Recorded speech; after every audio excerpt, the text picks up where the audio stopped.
How you spend your first 60 minutes determines whether you are the hammer or the nail for the rest of the day. Most people wake up as slaves. The alarm rings, and their first act of the day is a submissive one. They reach for their phones like a drug, seeking the approval of strangers or reacting to the chaos of the world. Before their feet even touch the floor, their mind has been hijacked. They are already in a state of defense, anxiety, and distraction. But the sage knows that the morning is not for comfort, it is for war. It is the time to put on your invisible armor. It is the time to build your inner citadel before the gates are besieged by the noise of modern life. Marcus Aurelius, the most powerful man of his time, once struggled to leave his warm blankets, just as you do. He didn't have a smartphone, but he had the same internal whispers of laziness. He realized that he wasn't born to huddle under covers. He was born to act, to lead, and to endure. Tonight, while the world sleeps in its chains of notification and comfort, we prepare for the dawn. We will explore the 4 brutal ancient Stoic rituals that will turn your morning into a foundation of power. Welcome back to the sanctuary of the sleepless sage. The first ritual is the most brutal and yet the most liberating: the meditation on evils. Most modern gurus tell you to wake up and visualize success. They tell you to imagine everything going perfectly. Stoicism tells you to imagine the storm. Before you step out into the world, sit in the silence. Tell yourself, today I will meet the ungrateful. I will meet the violent, the treacherous, the envious, and the uncharitable. This is not pessimism. This is strategic, psychological shielding.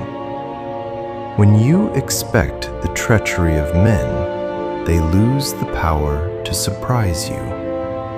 When you anticipate the stress of the office or the rudeness of a stranger, you have already fought that battle in your mind.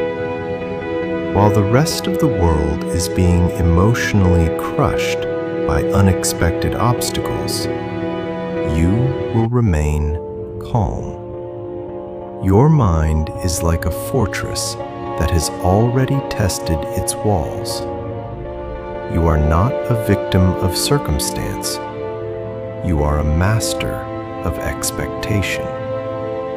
You realize that their bad behavior is a result of their own ignorance. But your reaction is a result of your own training. By facing the darkness of human nature at 6 a.m., you become untouchable by 9 a.m. You are no longer chasing a good day.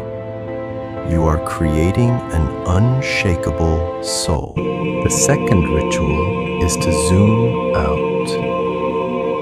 We get trapped in our tiny, suffocating problems. An angry email, a debt, a broken relationship.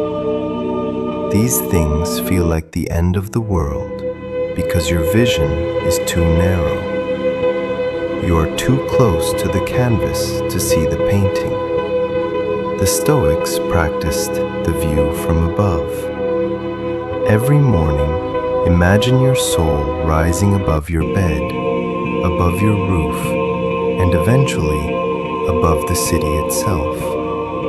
Rise until the bustling streets look like ants. Rise until the wars and the monuments look like dust. From the perspective perspective of the stars, your massive problems are microscopic. Your entire life is but a blink in the silent history of the infinite universe. This perspective does not make you insignificant, it makes you free.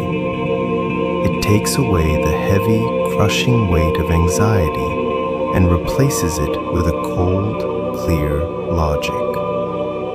Why would you let a small person's opinion ruin your day when you are a part of the grand cosmos?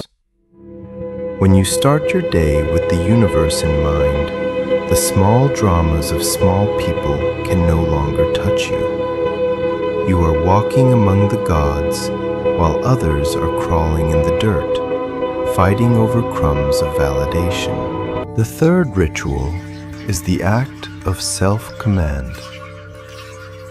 Stoicism is not an academic exercise, it is a physical one. If you cannot control your body, you will never control your mind. Most men spend their mornings chasing comfort. They want the softest bed, the hottest shower, and the sweetest food. They are training their nervous system to be fragile. The sage prays for the strength to endure a difficult life, not the luck of an easy one. Every morning, choose one act of voluntary discomfort. Take a cold shower. Eat a meal that is nourishing but bland. Walk in the cold without a jacket. Why? Because you are teaching your brain a secret. The body is a servant, not the master. When you conquer the impulse to turn up the heat or to eat that sugar, you are building the prefrontal cortex of a leader. When you master your physical impulses in the morning, you will naturally master your emotional impulses in the afternoon. You are building a predator's mindset. You are no longer a slave to your cravings.